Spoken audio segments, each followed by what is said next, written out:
नमस्कार दोस्तों, हमारे चैनल गैर सरकारी जॉब में आपका हार्दिक स्वागत है। सबसे पहले मेरे परिवार के साथ में जुड़े हुए सभी भाइयों और सभी बहनों को धनतेरस की हार्दिक शुभकामनाएं। मैं हार्दिक शुभकामनाएं देता हुआ मैं आप लोगों के साथ में डिस्कस करने वाला हूं कि ईडब्ल्यूएस को लेकर के काफ़ी दिनों से काफ़ी लंबी चर्चाएं चल रही थी।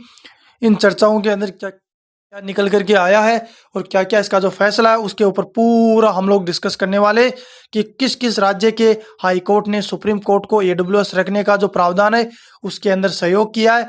इसके ऊपर हम लोग इस वीडियो के माध्यम से मैं पूरा बताने वाला हूं, तो वीडियो को बिल्कुल स्किप ना करें, पूरा देखें। वीडियो को लाइक करें, ज़्यादा से ज़्यादा लोगों के पास शेयर करें। चैनल के ऊपर नया हो तो चैनल को सब्सक्राइब कर दे और बेल आइकन दबाना ना भूले ताकि नया नोटिफिकेशन आपके पास सबसे पहले पहुंच सके। जैसा कि आपको पता है, ईडब्ल्यूएस को लेकर के काफ़ी दिनों से लंबी चर्चाएं चल रही थी सुप्रीम कोर्ट के अंदर। किस प्रकार से आप लोगों के लिए हक के अंदर किस प्रकार से क्या क्या जो फैसला निकल करके आया है इसके ऊपर हम लोग चर्चा करने वाले हैं, क्योंकि आप लोगों को भी पता है कि ईडब्ल्यूएस को लेकर के सुप्रीम कोर्ट की जो याचिका है वो याचिका डाली गई है कि ईडब्ल्यूएस का जो आरक्षण है उसको कंटिन्यू रखा जाए या ईडब्ल्यूएस के आरक्षण को बिल्कुल निरस्त कर दिया जाए। इसको लेकर के काफ़ी जो युवा है उन्होंने इसको याचिका के रूप में सुप्रीम कोर्ट के अंदर डाला था। तो इसका क्या परिणाम निकल करके आया है कल तक की मैं पूरा डिस्कस करने वाला हूं कि कल शाम की चर्चा समाप्त होने के बाद में कहां तक और किस प्रकार से आपका जो परिणाम है उस परिणाम का अंतिम घड़ियां निकल करके आई है कि क्या उन लोगों की तरफ से रखा गया है। तो हम लोग बात करने वाले आर्थिक रूप से कमजोर वर्ग ईडब्ल्यूएस को नौकरियों और उच्च शिक्षण संस्थाओं में प्रवेश 10% आरक्षण का प्रावधान करने वाले 103वें संविधान संशोधन को चुनौती देने वाली याचिकाओं पर सुप्रीम कोर्ट ने शुक्रवार को बहस पूरी हो गई। कोर्ट ने सभी पक्षों की बहस पूरी होने के बाद में अपना फैसला सुरक्षित रख लिया है। इस मामले पर चीफ जस्टिस यूयू ललित की अध्यक्षता वाली 5 सदस्यीय संविधान पीठ ने 6.5 दिन की जो सुनवाई है वो सुनवाई की है और याचिकाओं पर सुप्रीम कोर्ट के सामने 2 दलालें पेश की गई थी। याचिकाकर्ताओं ने आर्थिक आधार पर आरक्षण के कानून को संविधान के मूल ढांचे के खिलाफ बताते हुए रद्द करने की मांग की है, जबकि सरकार ने कानून की तरफदारी करते हुए कहा कि अति गरीब को आरक्षण का प्रावधान करने वाला कानून संविधान के मूल ढांचे को मजबूत करता है, आर्थिक न्याय की अवधारणा को सार्थक करता है, इसीलिए इसे मूल ढांचे का उल्लंघन करने वाला नहीं कहा जा सकता। इस मामले में सुप्रीम कोर्ट का फैसला जो है वो पूरी जो उम्मीद है कि 8 नवंबर तक पूरा आपका जो है सारी की सारी जो कंप्लीट रूप से इसका जो फैसला है वो आने की पूरी उम्मीद है, क्योंकि सुनवाई पीठ अध्यक्षता कर रहे चीफ जस्टिस यूयू ललित 8 नवंबर को सेवानिवृत्त हो रहे। सभी केंद्रीय शिक्षण संस्थाओं को 25% सीटें बढ़ाने को कहा गया है। पीठ के अन्य जज दिनेश माहेश्वरी, एस रविंद्र भट्ट, बेला ए त्रिवेदी और जेबी पारडीवाला है। मंगलवार को केंद्र सरकार की ओर से पेश सॉलिसिटर जनरल तुषार मेहता ने मामले की बहस करते हुए कहा कि ईडब्ल्यूएस को दिए गए 10% आरक्षण से एससी, एसटी, ओबीसी और सामान्य वर्ग हित प्रभावित नहीं होते, क्योंकि सभी केंद्रीय शिक्षण संस्थाओं को इसके लिए 25% सीटें बढ़ाने के लिए कहा गया है।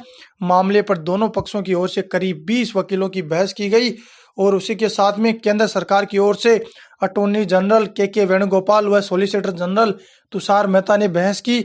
इसके अलावा मध्य प्रदेश, गुजरात आदि कुछ राज्यों ने भी कोर्ट में ईडब्ल्यूएस के 10% आरक्षण दिए जाने के कानून का समर्थन किया। केंद्र सरकार की ओर से कानून का बचाव करते हुए कहा कि ईडब्ल्यूएस आरक्षण एक अलग श्रेणी का आरक्षण है, यह आरक्षण का एक नया प्रकार है, इससे एसटी, एससी, ओबीसी आरक्षण पर कोई प्रभाव नहीं पड़ता। एससी, एसटी को पहले से ही आरक्षण का भरपूर लाभ मिल रहा है। आरक्षण की तय अधिकतम 50% सीमा का उल्लंघन नहीं है। सरकार की दलील थी कि ईडब्ल्यूएस आरक्षण से आरक्षण की तय अधिकतम 50% की सीमा का उल्लंघन नहीं होता, क्योंकि यह आरक्षण एससी, एसटी, ओबीसी आरक्षण के लिए तय 50% आरक्षण से अलग जनरल कैटेगरी के लिए तय बाकी 50% कैटेगरी से दिया गया है। सरकार को आर्थिक आधार पर गरीबों को आरक्षण देने का प्रावधान करने का जो अधिकार है, जबकि ईडब्ल्यूएस आरक्षण को चुनौती देने वाले वकीलों का कहना है कि यह आरक्षण न सिर्फ बराबरी के सिद्धांत का उल्लंघन करता है बल्कि संविधान के मूल ढांचे का भी क्या करता है, उल्लंघन करता है।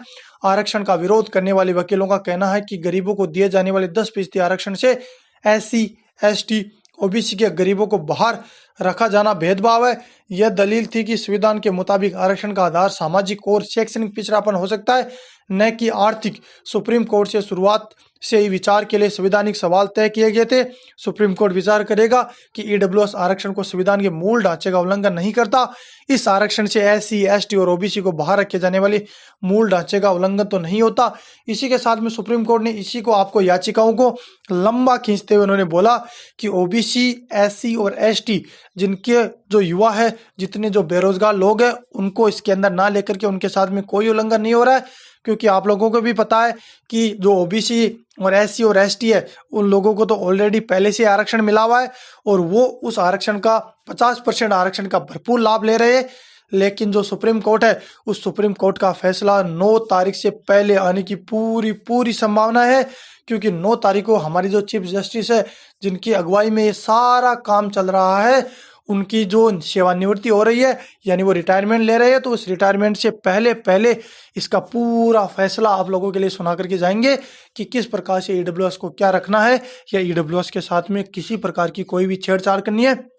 जानकारी कैसे लगी? जानकारी अच्छी लगी तो ज़्यादा से ज़्यादा लोगों के पास शेयर करें। चैनल के ऊपर नए हो तो चैनल को सब्सक्राइब कर ले, ताकि ऐसी नई अपडेट्स है वो आप लोगों के पास में पहुंचाता रहूँगा। यह जानकारी अच्छी लगी तो आप वीडियो को लाइक करें। Thank you for watching my video.